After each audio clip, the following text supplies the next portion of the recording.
அமுதமழை இது ஆனந்தத்தின் அலை. இன்றைய உங்களுக்கான நேரம் மீண்டும் நமது வாழ்க்கையை சுமூகமாக்கிக் கொள்வதற்காக இன்னும் ஒரு தீர்வோடு மலர்கின்றது.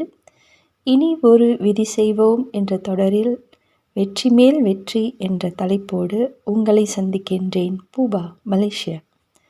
விரும்பியதை விரும்பியவாறு அடைவது, தடைகளை ஏதுமில்லாமல் சுலபமாக அடைவது பற்றிதான் நாம் இன்று பார்க்க போகிறோம். வாங்க இதன் மறைந்திருக்கும் உண்மைகளை ஆழமாக பார்ப்போம். வெற்றி மேல் வெற்றி. ஒவ்வொரு அடியிலும் ஒவ்வொரு பணியிலும் வெற்றி பெறதான் அனைவரும் விரும்புகின்றனர். ஒரு சிகிச்சை பெற செல்லும் பொழுது நல்லதொரு சிகிச்சையை பெற்று குணமாக வேண்டும், விரைவாக குணமாக வேண்டும் என்ற வெற்றியை விரும்புகின்றோம். ஒரு விழாவை நடத்தும் போது பலரும் வந்து திருப்தியும் நன்மையும் பெற்று செல்ல வேண்டும் என்று விரும்புகிறோம். ஒரு குழுவிற்கு தலைமை தாங்கும் நிலை ஏற்படும் பொழுது அனைவரின் ஒத்துழைப்பையும் நாம் பெற வேண்டும் என்ற வெற்றியை விரும்புகின்றோம். குழந்தைகள் தாங்களும் நற்குணங்கள் மிக்கவராக இருந்து அனைவருக்கும் நன்மை செய்பவராக இருக்கும் வெற்றியை பெற விரும்புகிறோம். வாகனத்தில் பயணிக்கும் போது பாதுகாப்பாக ஒரு இடத்தை சென்றடைய விரும்புகின்றோம். அதாவது நமக்கு நடப்பது எல்லாமே நல்லதாக இருக்க வேண்டும் என்ற வெற்றியை தான் நாம் அனைவரும் விரும்புகிறோம். இந்த வாழ்க்கையை நம்மளால் உருவாக்கி கொள்ள முடியும். ஒவ்வொரு அடியிலும், ஒவ்வொரு பணியிலும், ஒவ்வொரு பார்வையிலும், ஒவ்வொரு பேச்சிலும், ஒவ்வொரு நடத்தையிலும் வெற்றியை நாம் நமக்கு ஈட்டித்தர நிச்சயமாக முடியும். அதை எப்படி செய்வது என்பது ரொம்ப சிக்கலான ஒன்று கிடையாது. அதிகமான விஷயங்களை நாம் கற்றுக்கொண்டு தான் இதை செய்ய வேண்டும் என்பதும் இல்லை. நாம் தெரிந்து கொள்ள வேண்டியது, இன்று நாம் பார்க்க போவதும் ஒரே ஒரு விஷயத்தை மாத்திரமே. நாம் ஒவ்வொரு கருத்தாக பார்ப்பதற்கு முன்னாடி உங்களை மிக தாழ்மையோடு கேட்டுக்கொள்கிறேன். உங்களை ஆத்மாவாக நினைத்து கொண்டு இந்த கருத்துக்களை கேளுங்கள். ஏன்னா நாம் அழியக்கூடியவர்கள் அல்ல. நமக்கு வாழ்க்கை இருந்து கொண்டே இருக்க போகிறது. பிறவிகள் எடுக்க போகிறோம், வாழ்க்கை அமைய போகுது. நம்மை சுற்றி பல பேர் இருக்க போகிறாங்க, பல சம்பவங்களை நம்ம சந்திக்க போகிறோம். இதுதான் நம்மளோட வாழ்க்கையாக இருக்க போகுது. ஆக இந்த வாழ்க்கையை எப்படி நல்லதாக அமைத்து கொள்வது என்று சிந்தித்து அதற்காக நம்மை உருவாக்கி நாம் அதை வெற்றிகரமாக வாழ்ந்து காட்டணும், இல்லைங்களா? ஆக உங்களை முதல்ல நீங்கள் உங்களை ஒரு குழந்தையாக நினைத்தீர்கள் என்றால் இந்த கருத்துக்களை கேட்கும்போது என்ன நினைப்பீங்கன்னா, அது பெரியவங்களுக்கு சொல்கிறாங்க அப்படின்னு நினச்சிக்கோங்க. பெரியவங்கள் கேட்கும்போது என்ன நினைப்பாங்க, பிள்ளைங்களுக்கு இது ரொம்ப தேவைப்படும் அப்படின்னு நினைப்பாங்க. யாரும் தனக்கு இந்த கருத்துகள் வாழ்க்கைக்கு உதவியாக இருக்கும் அப்படின்னு நினைப்பது ரொம்ப குறைவு. இதனால தான் எப்பொழுதுமே உங்களை ஆத்மாவாக நினைத்து கொள்ளுங்கள். உங்களை சுற்றி இருக்கிற இந்த சூழல் எப்பொழுதும் இருக்காது. உங்களை சுற்றி இருக்கிற உறவுகள் எப்பொழுதும் நிலைச்சிருக்காது.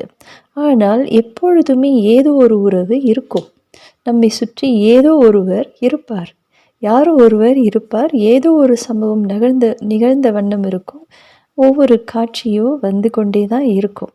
ஆட்கள் மாறலாம், ஆனால் காட்சிகளும் வெவ்வேறாக ஆகலாம். ஆனால் சந்திக்க போகுது நீங்கள் தானே. அதனால் இங்கே சொல்லப்படும் கருத்துகள் ஆத்மாவான எனக்கு நிச்சயமாக தேவைப்படும் என்பதை நீங்கள் முதல்ல தெரிந்து கொண்டு கவனமாக கேட்டு இதன் மூலமாக நன்மை அடைவீர்கள் என்ற நம்பிக்கையை வைத்திருக்கின்றேன் நான். சரி, வாருங்க நாம் வெற்றி மேல் வெற்றி அடைவதை பற்றி இப்பொழுது பேச போகிறோம். ஒவ்வொரு அடியிலும் வெற்றி. அதாவது இப்போ நான் பேசுகிறேன், இது பேசுவது உங்களுக்கு புரிஞ்சதுன்னா அதுவும் ஒரு வெற்றி தான். நீங்கள் நினைப்பது எனக்கும் புரிஞ்சதுன்னா அதுவும் ஒரு வெற்றி தான். பாருங்கள், ஓகே. இந்த எல்லா வெற்றியும் எனக்கு சுமூகமாக அமையணும் அப்படின்னா நான் உண்மையில் எதன் தொடர்பில் வாழ்கின்றேன்? வாழ்க்கைன்னு எடுத்துக்கோமே. இந்த வாழ்க்கையில் யார் யாரெல்லாம் இருக்கா நம்மளோடு? வாழ்கின்றவர்கள் யார்? என்னோட தொடர்பில் யார் வரா? முதல்ல நான் வரேன். நான் என்றால் எனது மனம் என்னோடு இருக்குது, எனது புத்தி என் கூட இருக்குது, என்னுடைய பழக்க வழக்கங்கள் என் கூட இருக்குது, என்னுடைய உடல் என் கூட இருக்குது. ஆக உடல், மனம், புத்தி, பழக்க வழக்கங்கள் இதெல்லாம் சேர்ந்தது நான். ஓகே, சரி. அதோடு மற்றது நான் எதன் தொடர்பில் வருகின்றேன்? பிறரின், மற்ற ஆத்மாக்களின் தொடர்பில் வருகின்றேன். ஒவ்வொரு ஆத்மாவுக்கும் மனசு இருக்குது, ஒவ்வொரு ஆத்மாவுக்கும் புத்தி இருக்குது, ஒவ்வொரு ஆத்மாவுக்கும் பழக்க வழக்கங்கள் இருக்குது இல்லைங்களா? இதுவும் கருத்தில் வச்சுருக்கணும். அடுத்தது பாருங்கள், வேறு யார் கூட நம்ம தொடர்பில் வரோம்? தத்துவங்களின் தொடர்பில் வரோம், மிருகங்களின் தொடர்பில் வரோம். இப்போ இவங்க எல்லாருமே நம்ம வாழ்க்கையில் ஒரு அங்கமாக இருக்காங்க. இதெல்லாம் சேர்ந்தது தான் பாருங்கள், எல்லோருடனும் சேர்ந்து தான் நாம் வாழ்ந்து கொண்டு இருக்கின்றோம். ஆக இந்த விஷயத்தில் ஒவ்வொரு அடியிலும் எனக்கு வெற்றி வரணும் அப்படின்னா எப்படி நான் இவர்களை திருப்திப்படுத்துவது? இவர்களை என்று சொல்லும்போது என்னையும் சேர்த்து சொல்கிறேன், நம்மையும் சேர்த்து சொல்கிறேன். புரியுதுங்களா? அதாவது நான் என்று சொன்னேன் இல்லைங்களா? அப்போ நானும் என்னை திருப்தியாக வைத்துக்கொள்ளணும், எல்லோரும் திருப்தியாக இருப்பதற்கான வழியையும் நாம் செய்ய வேண்டும் இல்லைங்களா? இதுக்கு செய்ய வேண்டியது அதிகமான விஷயம் இல்லைங்க, ஒன்றே ஒன்று தான். அந்த ஒன்று என்னன்னு கேட்டிங்கன்னா, ஆசீர்வாதத்தை கொடுப்பதும் ஆசீர்வாதம் பெறுவதும் ஆகும். பாருங்கள், தெய்வங்களின் உருவங்களை பார்க்கும் பொழுது எல்லாரும் ஆசீர்வதிக்கும் கரத்தை காட்டுவாங்க. அந்த ஆசீர்வதிக்கும் கரம் சும்மா அங்கே போடலை, அதுக்கு பின்னாடி ஒரு பெரிய ரகசியமே இருக்குது. இது வாழ்க்கையில் ஒரு மிகப்பெரிய தீர்வு ஆகும். ஆசீர்வாதங்களை பெறுவது என்பதோ ஆசீர்வாதங்களை கொடுப்பது என்பதோ வாழ்க்கையோட ஒரு முக்கியமான ரகசியம். நல்லது ஒரு வாழ்க்கை அமைவதற்கான முக்கியமான ஒரு ரகசியம் இது. ஆசீர்வாதம் என்று சொல்லும் பொழுது, ஆசீர்வாதம் ஒருத்தருடைய இதய ஆழத்திலிருந்து அவங்க மனதார உங்களுக்காக ஆக்ககரமான எண்ணங்களை கொண்ட வாழ்த்துக்களை தெரிவிப்பது. உங்களுடைய வாழ்க்கை இன்னும் சீராக, உங்களோட சந்தோஷம் மீண்டும் பெருகுவதற்கு, நீங்கள் திருப்தியோடு வாழ்வதற்கான இதயபூர்வமான நல்ல உணர்வுகளை வெளிப்படுத்துவார்கள். இந்த இதயத்திலிருந்து வெளிப்படும் வார்த்தைகள் நமக்கு ஒரு பெரியதொரு வெற்றியை தேடித்தரும். ஒவ்வொரு அடியிலும் நமக்கு வெற்றி பெற வேண்டும் என்றால் இந்த ஆசீர்வாதங்களை பெறுவதற்கு நாம் முயற்சி செய்யணும். இந்த ஆசீர்வாதங்கள் நமக்கு ஒவ்வொரு அடியிலும் வெற்றியை ஈட்டு தரும். ஒரு சின்ன விஷயமாக இருந்தாலும் அதற்கு பின்னாடி மறைந்திருப்பது என்னவென்றால் உங்களுடைய முயற்சி. ஒரு சின்ன விஷயத்திற்கே உங்களோட முயற்சி இருக்குது. அந்த முயற்சியில் உங்களுடைய நல்லெண்ணங்கள், உங்களுடைய நல்ல நடத்தைகள் இவை யாவும் முறையாக சென்றிருந்தால் நீங்கள் அதன் மூலமாக ஆசீர்வாதத்தை பெறுவீர்கள். நீங்கள் வெற்றி அடைய வேண்டும் என்ற எண்ணம் அவங்களுக்கும் ஏற்படும். இதனாலேயே உங்களுக்கு ஒவ்வொரு விஷயத்திலும் வெற்றி தான் கிடைக்கும். பாருங்கள், உடல் இருக்குது, நமக்காக இந்த உடல் கொடுக்கப்பட்டிருக்கு. இந்த உடல் மீது அக்கறை காட்டி அதன் அத்தியாவசியத்தை நான் பூர்த்தி செய்யும் பொழுது அந்த உடல் எனக்கு தேவைப்படும் நேரத்தில் ஒத்துழைப்பை கொடுக்கிறது.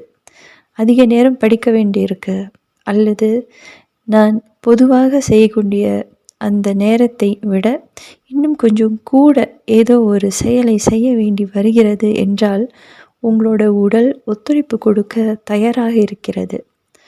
அதிகமான முயற்சியை போட வேண்டிய நேரத்தில் உங்கள் உடலும் உங்களுக்கு ஒத்துழைப்பை கொடுக்கிறது என்னும் பொழுது அந்த உடல் உங்களுக்கு ஒரு ஆசீர்வாதத்தை கொடுக்கிறது. நீங்கள் அதன் அத்தியாவசியத்தை தெரிந்து பூர்த்தி செஞ்சுருக்கீங்க. அதனால் உங்களுக்கு கிடைச்ச வெற்றி தான். நீங்கள் எங்கே போகணும்னு நினைத்தாலும் உங்கள் உடல் உங்களுக்கு ஒத்துழைப்பு கொடுக்குது. மற்றவர்களோடு பேச வேண்டும் என்றாலும் உங்களுடைய அங்கங்கள் உங்களுக்கு ஒத்துழைப்பு கொடுக்கிறது. மற்றவர்களை பார்க்கும் விதம், பேசும் விதம், பழகும் விதம், எல்லோரிடமும் நடந்து கொள்ளும் விதம், இது அனைத்துக்கும் உங்களது உடல் அதன் ஆரோக்கியத்தின் பேரில் உங்களுக்கு ஒத்துழைப்பை வழங்குகிறது. நமது முயற்சி முதலில், பிறகு அதோடைய ஒத்துழைப்பு. நமது முயற்சியில் நாம் பலவீனம் அடையும் பொழுது எந்த விதத்தில் நீங்கள் பலவீனம் அடைந்தீர்களோ அந்த விதத்தில் உங்களுக்கு கிடைக்கின்ற ஒத்துழைப்பும் கொஞ்சம் குறைந்துவிடும் இல்லைங்களா? அதுதான் நம்ம ஆரோக்கிய குறைவு என்று சொல்கிறோம் இல்லைங்களா? ஆக ஒவ்வொரு முறையும் நான் வெற்றி அடையணுன்னாக்கா உடலை எப்படி ஆரோக்கியமாக வைத்துக்கொள்வது என்பதை பற்றி நான் கற்று அதற்கு ஏற்றால் போல நான் சில விஷயங்களை கடைப்பிடித்து அந்த ஆரோக்கியத்தை நான் வளர்த்து கொள்ள வேண்டும். அதன் பிறகு எனக்கு அந்த உடலில் இருந்து ஒரு ஆசீர்வாதம் வருகிறது. அடுத்ததாக பார்த்தீங்கன்னா மனம். நமது மனம், நான் என்று சொல்லும்போது ஆத்மாவான நான். ஸோ ஆத்மாவான என்னிடம் மனம் என்ற ஒரு பகுதி இருக்கிறது. எந்த விஷயத்தில் கவனம் செலுத்த வேண்டும் என்றாலும் முதலாவதாக எனக்கு பெரியதொரு ஒத்துழைப்பு எனது மனதிடமிருந்து தான் கிடைக்க வேண்டும். என்னோட மனசு முழுமையாக அதில் ஈடுபாடு காட்டாமல் இருந்தால் வேறு ஏதோ ஒரு சிந்தனையில் மூழ்கிவிட்டது என்ற அர்த்தம் இல்லைங்களா? எப்படி அது மூழ்கிவிட்டது? என்னுடைய மனம் என்று சொல்லும் பொழுது மனதானது என் பேச்சை தானே கேட்கணும். எப்படி அது என் பேச்சை கேட்கல? எங்கே போனது மனம்? எப்படி அது வேறொரு விஷயத்தை பற்றி சிந்திக்கிறது? இந்த இடத்துல தான் நமக்கு நான் என் மனதோடு எந்த மாதிரி உரையாடுகின்றேன், என்னென்ன விஷயங்கள் பேசுகின்றேன், என்னென்ன விஷயத்தில் நான் கவனம் செலுத்துகின்றேன் அப்படின்றது முக்கியமாகிறது. இன்னொன்று பாருங்கள், மனதை சுலபமாக வசப்படுத்துவதற்கு நாம் நமது உணவை எடுக்கும் விதத்தில் பெரியதொரு கவனம் செலுத்த வேண்டும்.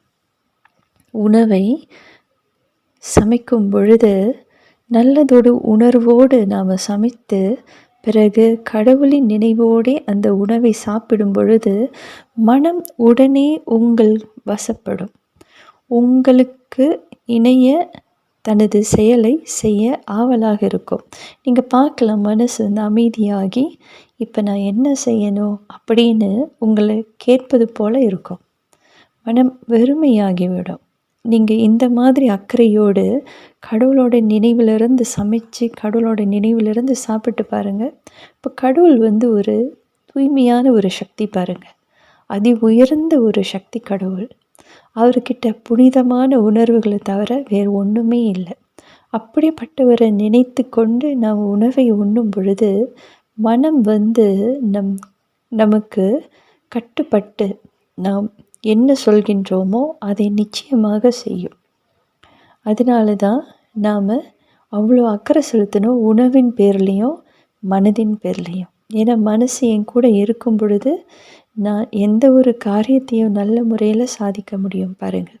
இப்போ மனசில் நான் பேசுகின்ற விஷயங்கள் வன்முறை அற்றதாக இருக்கணும், அகிம்சை நிறைஞ்சது, மற்றவங்களுக்கான ஆக்ககரமான சிந்தனையை கொண்டதாக நாம் நம்மளோட மனசை பழக்கி கொள்ளணும். எந்த ஒரு காரியத்துக்காக நாம் செல்ல வேண்டும் என்றாலும் உடனே உங்களோட மனம் உங்களுக்கு ஒரு நண்பனாகி, ஆமாம் இதை நம்மளால் சாதிக்க முடியும், இதை சாதிப்பதற்கான எண்ணங்களை நான் உருவாக்கி தருகின்றேன் என்ற தைரியமான வார்த்தைகளை நம்மளோட மனதிலிருந்து மிகவும் இயல்பாக இயற்கையாக வெளிப்பட வேண்டும். இந்த மாதிரி வரணும் அப்படின்னா மனசுக்கிட்ட நான் முதல்ல சொன்னது போல் எதிர்மறையான எதையுமே பேசக்கூடாது. இது முடியாது, தயக்கம் காட்டக்கூடிய எண்ணங்கள்லாம் அடிக்கடி மனதில் போட்டு பழகக்கூடாது. எதுவுமே செய்ய முடியும் என்ற எண்ணங்களை மாத்திரம் நாம் எப்பொழுதுமே ஆதரிக்க வேண்டும். அடுத்ததாக நம்மிடம் இருப்பது புத்தி என்ற பகுதி பாருங்கள். இப்போ நாம் அழியாத ஆத்மா என்று சொல்கிறோம். இப்போ மனதை நாம் எப்படி பழக்கணும்? ஆக்ககரமான சிந்தனைகளையே நாம் நம் மனதில் போட்டு கொண்டிருந்தால் மனம் நமக்கு கட்டுப்படும் என்று சொன்னேன் இல்லைங்களா? இப்போ இந்த மனசும் சரி புத்தியும் சரி ஒவ்வொரு பிறவியும் நம்முடனேயே இருக்க போகிறது. மனம் எந்த மாதிரி சிந்திக்கும் அப்படின்னு நாம் நாம் உருவாக்கிட்டோம். இந்த மாதிரி சிந்திக்க பழகிக்கொள். எந்த மாதிரி சிந்திக்கிறதுனே தெரியாமல் கண்கள் எதெல்லாம் பார்க்குதோ அதை பற்றியெல்லாம் சிந்திக்கக்கூடிய பழக்கத்தை நாம் மனதிற்கு கொடுக்காமல் ஒவ்வொரு விஷயத்தையும் அர்த்தத்தோடு பார்க்க வேண்டும் என்று நாம் கற்றுக்கொள்ளணும். பாருங்க, இது நான் இப்போது புத்தியை பற்றி சொல்கிறேன். புத்தின்ற பகுதி மிக மிக முக்கியமான ஒன்று. ஏன் தெரியுங்களா? இந்த 3வது கண் ஏன் ரொம்ப முக்கியமான ஒன்று என்றால், ஒவ்வொரு பிறவியிலும் உங்களுக்கு வழிகாட்டியாக இருக்க போகிறது இந்த புத்தி தான். அந்த புத்தியில் நாம் வைத்து கொள்ள போகின்ற கருத்துக்கள் மிக உயர்வான, நாம் அனுபவத்தின் பேர்லேயும் அந்த கருத்துகளுக்கு உயிர் கொடுத்து அதை நாம் சேமித்து வைத்திருந்தோம் என்றால் நம்ம வாழ்க்கையில் தோல்வியே கிடையாதுங்க. அப்படிப்பட்ட சுத்தமான புத்தியையும் நல்ல சக்திமிக்க புத்தியும் பரந்த ஆழமான புத்தியும் நாம் வச்சிருக்கணும்.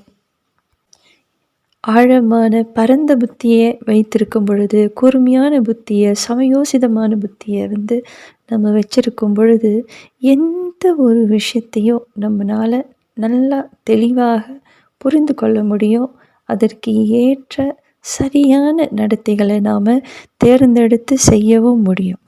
பிறரை சார்ந்திருக்க வேண்டிய அவசியமே ஏற்படாது. அதனால தான் நாம் அதிகம் கற்றுக்கொள்ளணும். நிறைய விஷயங்களை நாம் நமக்கு கற்றுக் கொடுக்கணும், தெரிந்து கொள்ளணும். நிறைய விஷயங்களை தெரிந்து கொள்ளும் பொழுது நாம் ஒவ்வொன்றையும் புரிந்து கொள்வோம். சரியாக புரிஞ்சுக்கிட்டீங்க அப்படின்னா நீங்கள் எடுக்கும் ஒவ்வொரு அடியும் எல்லோருக்கும் திருப்தியை கொடுக்கக்கூடியதாக இருக்கும். பாருங்கள், ஒருத்தரோட மனசு புண்படுத்தும்படி நாம் எந்தாவது ஒரு தவறான செயலை செய்யும் பொழுது ஒருத்தர் மனசு தானே அப்படின்னு நாம் நினைக்கக்கூடாது. அந்த மனதை புண்படுத்தி விட்டால் அவங்க தொடர்ந்து உங்களுக்காக எழுப்பும் எண்ணங்கள் எதிர்மறையானதாக இருந்துச்சுன்னா உங்களுக்கு தடைகள் வந்த வண்ணம் இருக்கும். எந்த ஒன்றும் சுமூகமாக நடக்காது.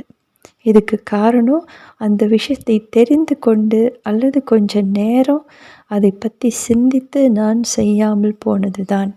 பாருங்கள், அதனால தான் புத்தியில் நிறைய விஷயத்தில் நாம் சேமித்து வைக்கணும்.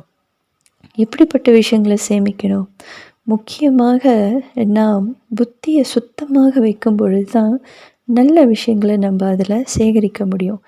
இங்கே தான் புத்தியை எப்போதும் கடவுளை நோக்கி நாம் கொண்டு செல்லணும். எவ்வளோ அதிகமாக கடவுளை நினைக்கிறீங்க? கண்ணை மூடிக்கொண்டு நினைப்பதில்லை. அதாவது கண் மூடித்தனமாக நாம் எதையோ பின்பற்றி கொண்டு செல்லும் பொழுது புத்திக்கு அங்கே வேலை இருக்காது. ஆனால் நான் கடவுளை தெரிந்து கொண்டு அவரை நினைக்கும் பொழுது, இப்போ கடவுளை நினைக்கிறேன். யார் அந்த கடவுள்?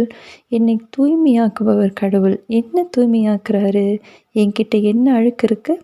ஆத்மாவான என்கிட்ட நான் ஒரு உடல் என்று நினைக்கக்கூடிய ஒரு கெட்ட பழக்கம் ஆழமாக இருக்குது. இந்த கெட்ட பழக்கம் அல்லது தூய்மை இன்மையை போக்குபவர் உடல் இல்லாத அந்த பரமாத்மா தான். அவரை நினைக்க நினைக்க ஆத்மாவான நான் சுத்தமாகுகின்றேன் அப்படின்னு தெரிந்து கொண்டு அவரை ஆழமாக நினைக்க ஆரம்பிக்கும் பொழுது உங்களுக்கு தெளிவாகி கொண்டே இருக்கும். எது அது உடல் என்று நினைக்கும் பழக்கம்?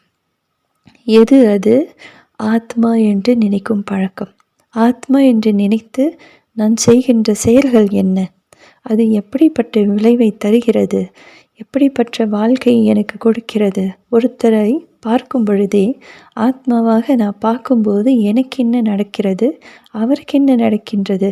அப்படின்னு இந்த மாதிரியான வாழ்க்கை சம்பந்தப்பட்ட அனைத்து விஷயங்களையும் புத்தி நன்கு தெரிந்து வைத்திருந்தால், நமக்கு ஒவ்வொரு அடியிலும் நமது புத்தியானது உறுதுணையாக இருந்து நமக்கு நம்பிக்கையை கொடுத்து, தைரியத்தை கொடுத்து ஒவ்வொரு விஷயத்தையும் செய்ய வைக்கும். அடுத்ததாக பழக்கவழக்கங்கள். ஒருவரை சந்தித்தேன். நான் என்னோடு இன்னொரு வயதானவர், இன்னொரு வயதானவர், அப்புறம் இன்னும் சில சகோதரிகள் இப்படின்னு குழுவாக நாங்கள் ஒரு இடத்திற்கு போனோம். அந்த இடத்துக்கு போய் பிறகு அது நேரமாகிவிட்டது. நேரமானதும் நாங்கள் திரும்பி செல்வதற்கு வழி இல்லாமல் தவித்தோம். இதை யாரிடமும் சொல்லக்கூட இல்லை. ஆனால் அந்த பக்கமாக வந்த இன்னொருத்தர் உடனே அதை புரிந்து கொண்டு தனது காரை எங்களுக்கு உதவியாக கொடுத்து எங்களை எங்களுடைய இடத்திற்கு சேர்த்தார். அந்த இடம் பாருங்கள், அது அந்த ஒரு சம்பவத்தை நீங்கள் பார்த்தீங்கன்னா, ஒரு வார்த்தையும் நாங்கள் எடுத்து சொல்லலை, எதையும் கேட்கவும் இல்லை. உடனே அவர் புரிந்து கொண்டு எங்களுக்கு உதவியை கொடுத்தது எங்களோட மனசில் நம்ம சொன்னோமே ஆசீர்வாதம், அதை தான் கொடுக்க சொன்னிச்சு. நல்ல வேலை, நம்ம கேட்க தயங்கணும், ஆனால் அவராக புரிந்து கொண்டு உதவி செஞ்சிட்டாரு. ரொம்ப நல்ல மனசு கொண்டவர் அப்படின்னு நாங்கள் பேசிக்கொண்டோம். பாருங்கள், ஒருத்தரோட நடத்தை எப்படி ஆசீர்வாதம் கொடுக்கக்கூடிய நடத்தையாக மாறுகிறது. நீங்கள் எப்படி ஒவ்வொரு அடியிலும் ஆசீர்வாதத்தை பெற்றுக்கொள்வது. ஏன்னா பலரோட ஒத்துழைப்பு இல்லாமல் நம்மளால் எந்த ஒரு காரியத்தையும் சுமூகமாக செய்ய முடியாது. ஒரு பிறவி எடுக்கிறோம், அந்த பிறவியில் நமக்கு அமையக்கூடிய தாய், அவங்க நம்மளது தேவைகளை அறிந்து நமக்கு வேண்டிய மாதிரி, வேண்டிய விதத்தில், வேண்டிய வண்ணம் அழகாக செய்து கொடுக்கும் பொழுது அவங்களுடைய குழந்தையாக இருக்கும் நான் ஒவ்வொரு விஷயத்தையும் சுலபமாக தெரிந்து கொண்டு அழகாக நான் முன்னேறி செல்வேன். இந்த ஒத்துழைப்பு எனக்கு எங்கிருந்து கிடைச்சது? என்னுடைய பழக்க வழக்கங்கள் ஏற்கனவே எப்படி இருந்தது, ஒவ்வொரு இடமும் எப்படி பழகினேன், அதில் இவங்களில் யார் எனக்கு தாயாக வரப்போகிறாங்க அடுத்த பிறவியில் எனக்கு தெரியாது. ஆனால் ஒவ்வொரு இடமும் நான் பழகும் விதம் ஒவ்வொரு பிறவிக்கும் எனக்கு ஆசீர்வாதமாக அமைய வேண்டும். ஒருத்தவங்களை புரிந்து நடந்துக்கணும், குறிப்பறிந்து செயல்கள் செய்யணும். அவங்களுக்கு வேண்டியதை அவங்க வாய் திறந்து கேட்ட பிறகும் நான் செய்து கொடுக்கவில்லை என்றால் என்ன அர்த்தம்? எனக்கு நானே தோல்வியை தேடிக்கொள்கிறேன். அது இப்பொழுது நடக்காது அந்த தோல்வி. ஆனால் ஏதோ ஒரு பிறவியில், ஏதோ ஒரு முக்கியமான சமயத்தில் அந்த நபரின் ஒத்துழைப்பு எனக்கு கிடைக்காமல் போய்விடும். பாருங்கள், இன்றைக்கி கண்ணு முன்னாடி இந்த சமயத்தை மட்டும் நம்ம நினைத்து வாழக்கூடாது. ஒவ்வொரு வாழ்க்கையும், ஒவ்வொரு பிறவியையும், ஒவ்வொருத்தரையும் மதித்தே நாம் வாழ பழகி கொள்ளணும். இதன் பேரில் தான் உங்களுக்கு வெற்றி மேல் வெற்றி வரும். எல்லா விஷயத்துக்கும் மரியாதை கொடுத்து, எல்லா விஷயத்துக்கும் ஒத்துழைப்பு கொடுத்து, எல்லோரையும் திருப்திப்படுத்தி வாழணும். ஒருத்தவங்களோட தேவையை புரிஞ்சு உடனே நாம் பூர்த்தி செய்ய கற்றுக்கொள்ளணும்.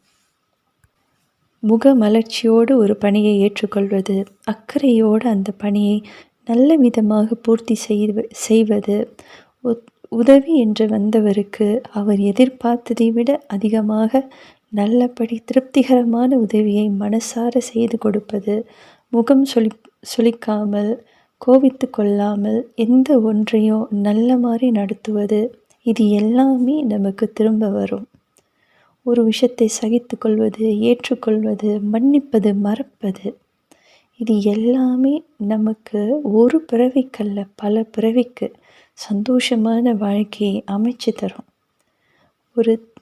ஒரு பெற்றோருக்கு நாம் குழந்தையாக இருக்கோம். அந்த பெற்றோரை மதித்து நடப்பது, நமக்கு நம்மை உடன் பிறந்தவர்கள் நம்மோடு இருக்காங்க, அவங்களுக்கு மரியாதை கொடுத்து, அவங்க எதுவும் நமக்கு நம்மிடம் உதவியை கேட்கும்போது அக்கறையோடு அதை செய்து கொடுப்பது, இது எல்லாமே உங்களுக்கு தாங்க மீண்டும் திரும்ப வரும். நீங்கள் ஒரு பரீட்சைக்கு போகணுன்னு நினைக்கிறீங்க, ஆனால் நீங்கள் எப்போவோ செய்த உதவியானது உங்கள் அண்ணன் திடீரென்று வந்து, வா நான் உன்னை கூட்டிகிட்டு போய் உன்னோட பள்ளிக்கூடத்தில் விட்டுடுறேன் அப்படின்னு முன் வந்து அவங்களா உதவியை செய்வாங்க. உங்களுக்கு வேண்டியதை செஞ்சு கொடுக்கணும். ஒவ்வொரு பிறவிலையும் உங்களை சுற்றி உள்ளவங்க பூரா உங்களுக்கு உதவுபவர்களாக இருக்கணும். நீங்களும் அவங்களுக்கு உதவி செய்யக்கூடியவர்களாக இருக்கணும் என்பதை விரும்புகிறீங்களா? ஏதாவது ஒரு விஷயத்தை தலைமை தாங்கும்போது உங்களுக்கு எல்லாரும் ஒத்துழைப்பு கொடுக்கணும்னு விரும்புகிறீங்களா? அப்படி என்றால் இப்பொழுதே உங்களை சுற்றி உள்ளவங்க விரும்புவதை செஞ்சு கொடுங்க. அவங்களுக்கு இப்பொழுதே நீங்கள் ஒத்துழைப்பவராக மாறுங்க. அவங்களுக்கு நல்ல உணர்வோடு நீங்கள் எதையுமே செய்யும் பொழுது அவங்களுடைய இதயம் குளிரும். அதுக்காக நீங்கள் பல விஷயத்தை சகிக்க வேண்டி இருந்தாலும் பரவாயில்லை. அது மீண்டும் உங்களையே வந்து சேரப்போகிறது. சிந்திச்சு பாருங்கள். இறுதியாக நம்மோடு அடுத்தது இருப்பது என்னன்னு கேட்டிங்கன்னா, இயற்கை நம்மளோடு இருக்குங்க. தத்துவம் நம்மளோடு இருக்குது. பஞ்சபூதங்கள், நீர், நிலம், நெருப்பு, காற்று, ஆகாயம், அதோடு மிருகங்கள், இந்த வாயுமண்டலம், இது எல்லாமே வந்து நம்மோடு இருக்குது. ஒவ்வொரு காட்சியிலும் இது எல்லாமே அடங்குது. அந்த ஒவ்வொன்றிலும் நாம் எப்படிப்பட்ட ஆக்ககரமான எண்ணத்தை வைத்திருக்கின்றோம், இயற்கை மீது நாம் எவ்வளவு அக்கறை செலுத்துகின்றோம், நீரை பயன்படுத்தும் பொழுது நீரை எவ்வளவு சுத்தமாக வைத்திருக்கின்றோம், கடலை அசிங்கப்படுத்தாமல், காற்றை தூய்மைக்கேடுபடுத்தாமல், ஒவ்வொன்றையும் வந்து நாம் பாதுகாப்பாக வைத்திருக்கும் பொழுது இவை யாவும் உங்களுக்கு ஒத்துழைப்பு கொடுக்க போகிறது. மிக சுலபமான ஒத்துழைப்பு நாம் இயற்கைக்கு எப்படி கொடுக்க முடியும் என்றால், நீங்கள் ஆக்ககரமான சிந்தனையை தவிர வேறு எந்த சிந்தனையும் மனதில் தோன்றாமல் பார்த்து கொள்வது. அதனால்தான் சொன்னேன், வன்முறையற்ற அஹிம்சையான ஆக்ககரமான நல்ல உணர்வுகளை கொண்ட சிந்தனைகளை மாத்திரமே நீங்கள் அனுமதிக்க வேண்டும். தியானம் செய்யும் பொழுதுங்க நீங்கள் ஒவ்வொரு எண்ணத்தையும் நல்லா பார்க்க முடியும். ஆக இந்த சிந்தனையை வந்து நான் அனுமதிக்கக்கூடாது, இந்த சிந்தனையை வந்து நான் இந்த மாதிரி தான் சிந்திக்கணும். ஒவ்வொருத்தவங்களையும் பார்க்கும் பொழுது நல்ல உணர்வுகள் வரும்படி தான் நான் என்னை வைத்துக்கொள்ள வேண்டும். இயற்கையும் வந்து நான் எப்பொழுதும் நல்ல எண்ணத்தோடு தான் வந்து பார்க்கணும்.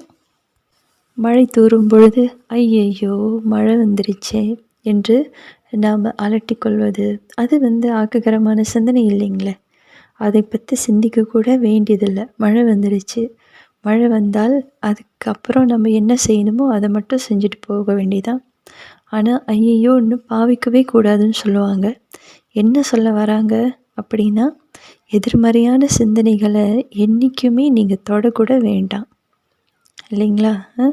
இயற்கையை வந்து நீங்கள் பாதுகாக்கக்கூடிய வண்ணம் ஒவ்வொரு விஷயத்தையும் செய்யுங்க. செடிகளை வளர்ப்பது, மரங்களை நடுவது, மிருகங்களையும் வந்து நல்ல முறையில் நீங்கள் வளர்ப்பது அல்லது பாதுகாப்பது, தேவையில்லாமல் அதை அடிப்பதோ மிருகங்களிடம் கத்துவதோ இல்லாமல் நீங்கள் அமைதியாக நடந்து கொள்வது, இது எல்லாம் வந்து உங்களுக்கு மீண்டும் நல்லது தான் செய்யும்.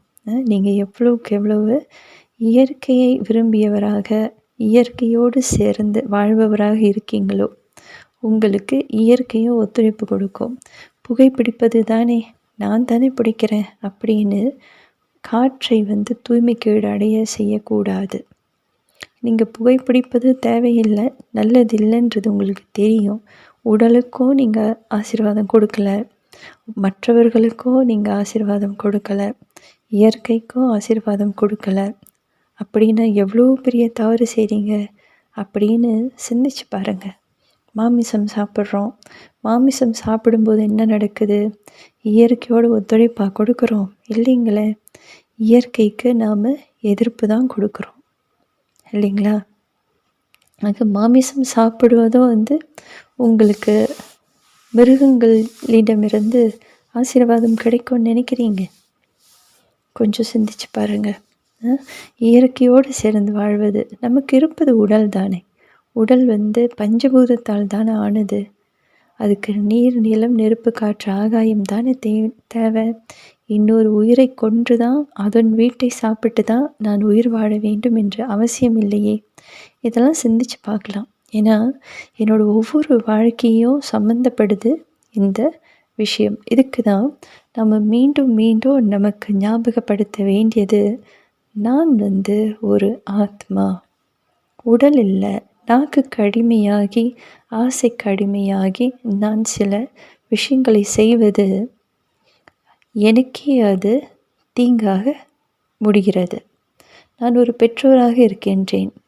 ஆனால் என் பிள்ளைகளை பொருட்படுத்தாமல் ஆசைக்கு அடிமையாகி சில தவறுகளை செய்கின்றேன் என்று வைத்துக்கொள்ளுங்கள். உங்களோடு உடன் பிறந்தவர்களும் உங்களை மதிக்க மாட்டார்கள். உங்கள் குழந்தைகளும் தவறான விஷயத்தை தான் உங்கள்கிட்ட பார்த்துருக்காங்க. அதை தான் அவங்க செய்ய போகிறாங்க. அதன் மூலமாக அவங்க வாழ்க்கையும் சீரழிய போகிறது. இதற்கு நான் காரணமாக இருக்க வேண்டுமா? இது எனக்கு நல்லதொரு வாழ்க்கையை கொடுக்குமா? அதற்கு பதிலாக ஒழுக்கமான ஒரு வாழ்க்கையை நான் வாழ்கின்றேன். என்னை சுற்றி உள்ளவங்களுக்காக சில தியாகங்கள் செய்ய வேண்டியிருந்தால் தியாகங்கள் செய்துவிட வேண்டியது தான்.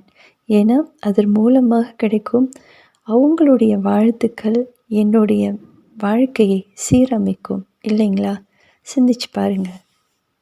இறுதியாக இன்று நாம் வெற்றி மேல் வெற்றி பற்றி சிந்தித்தோம். இந்த வெற்றி மேல் வெற்றி பெறுவதற்கு நாம் செய்ய வேண்டியது ஆசீர்வாதம் கொடுப்பதும் ஆசீர்வாதம் பெறுவதும் என்று சொன்னோம். உடலை ஆரோக்கியமாக வைத்திருப்பது ஒரு ஆசீர்வாதம். மனதை ஆரோக்கியமாக வைத்திருப்பதும் ஒரு ஆசீர்வாதம். புத்தியை சக்தி நிறைந்ததாக, நல்ல நல்ல எண்ணங்களை, கருத்துக்களை, உண்மைகளை கொண்ட ஒரு புத்தியாக, கூர்மையானதாக, பரந்ததாக வைத்து கொள்ள வேண்டியது. பழக்க வழக்கங்கள் எல்லோருக்கும் திருப்தியை கொடுக்கக்கூடிய, எல்லோருக்கும் நன்மையை செய்யக்கூடிய பழக்க வழக்கங்களை வைத்திருப்பது. இது எல்லாமே நமக்கு மற்றவரிடமிருந்தும் ஆசீர்வாதத்தை அள்ளித்தரும். நம்மிடமோ நமக்கு நல்லதொரு மரியாதை இருக்கும். நமக்கும் நம்மளால் ஆசீர்வாதம் கொடுக்க முடியும். அதாவது நம்பிக்கை நம்மளால் நமக்கு கொடுக்க முடியும் இல்லைங்களா? இன்றைக்கி நாம் இந்த விஷயத்தை பார்த்தோம்.